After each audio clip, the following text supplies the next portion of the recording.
kemana lagi sekarang, Bang? Kita ke perpustakaan aja yuk. Oke, Bang, saya ambil mobil dulu. Ayo masuk, Bang. Bang, kita sebagai manusia apakah nggak boleh emosi? Emosi berkembang untuk satu tujuan spesifik, membuat kita hidup dan membuatnya sedikit lebih baik. Itu aja. Emosi adalah mekanisme umpan balik yang mengatakan kepada kita apakah sesuatu itu sepertinya benar atau salah untuk kita, tidak kurang, tidak lebih. Seperti halnya rasa sakit akibat menyentuh kompor yang panas, mengajarimu agar tidak menyentuhnya lagi. Kesedihan karena kesepian mengajarimu untuk tidak melakukan hal yang membuatmu merasa sangat kesepian lagi. Emosi hanyalah sinyal biologis yang dirancang untuk mengarahkanmu ke perubahan yang bermanfaat. Oke, Bang, sudah sampai. Abang masuk dulu, saya parkir mobil. Emosi negatif adalah suatu panggilan untuk bertindak. Ketika kamu merasakannya, itu karena seharusnya kamu melakukan sesuatu.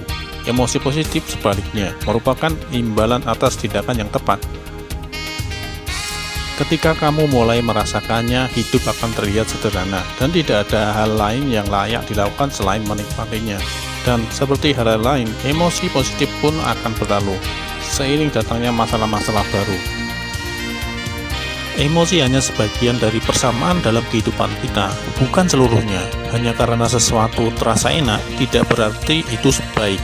Hanya karena sesuatu terasa tidak enak, bukan berarti itu buruk. Emosi hanya plang penunjuk jalan, anjuran yang disampaikan neurobiologi dalam diri kita, bukan perintah. Karena itu, sebaiknya kita tidak langsung mempercayai emosi kita sendiri. Malah, saya yakin kalau kita sebaiknya membiasakan diri untuk mempertanyakan emosi kita masing-masing. Banyak orang diajari untuk menekan emosi mereka demi berbagai alasan pribadi, sosial, atau budaya, terutama emosi negatif. Sedihnya, menyangkal emosi negatif berarti menolak mekanisme umpan balik yang membantu seseorang untuk menyelesaikan masalah. Sebagai hasilnya, banyak individu yang tertekan ini berjuang menghadapi masalah mereka sepanjang hidup. Dan jika mereka tidak bisa memecahkan masalah, mereka tidak bahagia. Ingat, ada alasan dibalik rasa sakit. Namun ada orang-orang yang mengenali emosi secara berlebihan. Semua hal dibenarkan hanya berdasar pada apa yang mereka rasakan. Oh, saya mematahkan kaca depan mobilmu, itu karena saya sungguh marah, saya tak bisa menahannya. Atau, saya keluar dari sekolah dan pindah ke Jogja hanya karena rasanya itu keputusan yang tepat. Pengambilan keputusan berdasarkan intuisi emosional tanpa dibantu penalaran agar tetap pada jalurnya, biasanya membuat sesak di akhir. Apakah kamu tahu siapa yang menyandarkan seluruh hidupnya pada emosi? Balita dan anjing. Anda tahu selain balita dan seekor anjing? Tai di karpet. Obsesi dan perhatian yang berlebihan terhadap emosi akan menggagalkan kita karena alasan sederhana, yaitu bahwa emosi tidak kekal. Apapun yang membuat kita bahagia hari ini tidak akan membuat kita bahagia lagi esok, karena biologi kita selalu membutuhkan sesuatu yang lebih. Fiksasi terhadap kebahagiaan secara niscaya akan meminta kita untuk tiada habisnya mengejar sesuatu yang lain. Rumah baru, hubungan baru, tambah momongan, kenaikan gaji.